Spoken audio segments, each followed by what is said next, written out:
காரைக்காலில் தலைக்கவசம் அணிவதின் அவசியம் குறித்து பொதுமக்களிடம் விழிப்புணர்வு ஏற்படுத்தும் வகையில் ரோட்டரி கிளப் காரைக்கால் சென்ட்ரியல் தலைமையில் தலைக்கவசம் அணிந்து வந்த 2 இருசக்கர வாகன ஓட்டிகளுக்கு இனிப்பு உள்ளிட்ட பரிசு பொருட்களை வழங்கி பாராட்டு.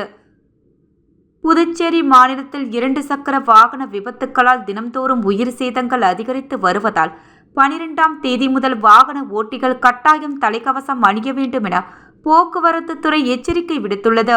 இதனைத் தொடர்ந்து தலைக்கவசம் அணிவதின் அவசியம் குறித்து பல்வேறு வகையில் போக்குவரத்து துறை விழிப்புணர்வு பிரச்சாரங்கள் நடத்தி வருகிறது.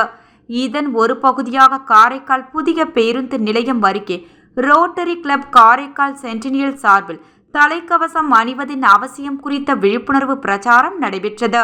அதைத் தொடர்ந்து காரைக்கால் மாவட்ட தலைவர் கணேஷ் தலைமையிலும் செயலாளர் குணசேகரன் நிர்வாகிகள் முன்னிலையிலும் நடைபெற்ற இந்நிகழ்ச்சியில் தலைக்கவசம் அணிந்து வந்த வாகன ஓட்டிகளுக்கு போக்குவரத்து துறை ஆய்வாளர் லெனின் பாரதி பரிசுகளும் இனிப்புகளும் வழங்கி பாராட்டினார்.